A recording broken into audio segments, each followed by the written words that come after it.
ہم نے کی ہے دونوں کے ساتھ برابر سلوک ہوگا، جس نے جو اکھاڑنا ہے وہ اکھاڑ لے. میں نے جب کی تھی تو میرے اوپر بھی بہت دباؤ تھا، بہت زیادہ دباؤ تھا، چھوڑ دو یہ کر دو. ظاہر ہے نالج نہیں ہے، یہ نہیں کہ میرے سسرال والے کوئی غلط ہے، وہ کلچر یہی ہے نا کہ اتنا دباؤ تھا کہ آپ کی سوچ ہوگی، وہ بھی میں زیادہ اس کی ڈیپتھ میں نہیں جا سکتا. تو بندوقوں والا دباؤ تھا، بس یہ سمجھ لو.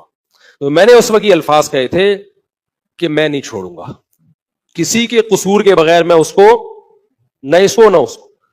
جب میرے اوپر زیادہ دباؤ آیا تو مجھے بعض لوگوں نے بھی کہا یار چھوڑو ابھی، کیا گھر خراب ہو رہا ہے، پہلا گھر خراب ہو رہا ہے نا، بچے اور یہ سب چیزیں خراب ہو رہی ہیں.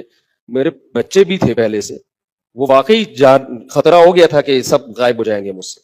میں نے کہا بھائی مجھے مار کے قتل کر کے قتلے بنا کے میری لاش کو جلا دو، میں کسی کے کہنے پہ کسی کو نہیں چھوڑوں گا. جس نے جو اکھاڑنا ہے اکھاڑ لے. انہوں نے کہا بچے جدا ہو جائیں گے، ہو جائیں بھائی، صبر کر لیں گے، ٹھیک ہے نا.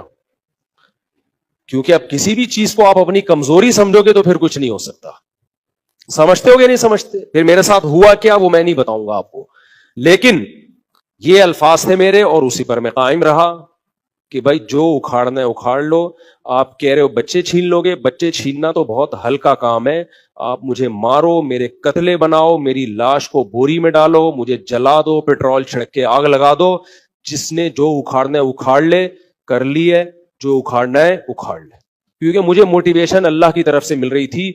ایسا لگ رہا تھا اللہ میاں کہہ رہے ہیں پہلی دفعہ زندگی میں کوئی ڈھنگ کا کام کیا تم نے. ٹھیک ہے، نماز تو بھائی سبھی پڑھ لیتے ہیں یار، ہم بھی پڑھ لیتے ہیں، کیا خیال ہے؟ حج کا شوق سب کو ہوتا ہے، ہمیں بھی تھا. کیا خیال ہے بھائی؟ داڑھی سب مولوی رکھتے ہیں، ہم نے بھی رکھی ہوئی ہے. تو مدرسے میں پڑھے، ہم بھی پڑھے، سب پڑھ لیتے ہیں، بہت سارے لوگ پڑھ رہے ہیں، ہم اکیلے تھوڑی پڑھ رہے ہیں. مجھے ایسا لگ رہا تھا اللہ کہہ رہے تھے کم بخت پہلی دفعہ تو کوئی تو نے تمیز کا کام کیا ہے، اسی میں تو ریورس ہو رہا ہے. ابھی ایک مولوی صاحب آئے نا، پکڑے گئے تھے، وہ دوسری بیوہ سے کی شادی ہو رہے، یتیم بچے بھی پالے ہیں اس کے.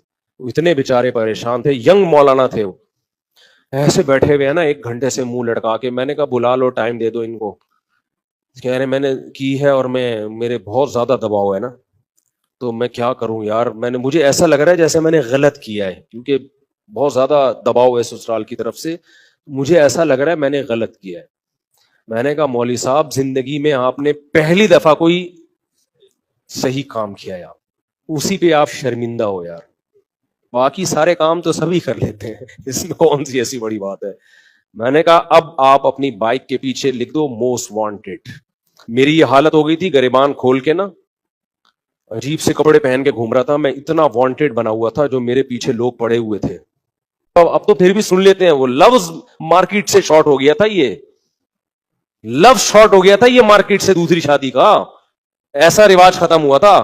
تو میری جو حالت تھی نا، فوجیوں کے بوٹ نظر آتے تھے مجھے کہ ابھی فوجی پکڑنے آ رہے ہیں مجھے. یعنی پولیس کا کیس نہیں بنے گا، ڈائریکٹ آرمی آ کے گرفتار کرے گی. کرمنل بہت ہی کرنا نہیں تھا آرمی نے، ایک مثال دے رہا ہوں. یعنی ایسا لگ رہا تھا کہ یہ اتنا بڑی دہشت گردی کی ہے کہ یہ سیدھا سیدھا GHQ کا کیس ہے، ڈائریکٹ چیف انوالو ہوگا اس مسئلے میں. ایسا بنا کے پیش کر دیا گیا تھا کہ کھلی دہشت گردی ہے. ٹھیک ہے نا. تو اس لیے ہم نے کہا بھائی ایسی کی ایسی، جو اکھاڑنا اکھاڑ لو. تو جب پیار کیا تو ڈرنا کیا. ہم نے کوئی شادی میں پیار ویار نہیں کہتا ہے، پیار سے مراد ہے جب شادی کی ہے تو ڈرنا کیا ہے، ایسی. تو اس لیے بھائی یہ کام جو اس طرح سے کرے گا تو وہ کرے، ورنہ وہ جمعے کو بیان سنے اور مسکرا کے چلے جائے کرے. خدا کے لیے اس فلسفے کو ذلیل اور بدنام مت کرو. بڑے بے غیرت لوگ یہ کام کر رہے ہیں، جن کو دیکھ کے آدمی کہتا تو نہ کرتا، اور پھر کہتے ہیں مفتی طارق مسعود صاحب کا ہم نے بیان سنا. آپ نے آدھا بیان سنا تھا، آپ نے پورا بیان نہیں سنا تھا. یہ مطلب نہیں جو کر رہے ہیں وہ بے غیرت ہیں، بہت سارے بے غیرت یہ کام کر رہے ہیں، بہت سارے غیرت مند بھی کر رہے ہیں.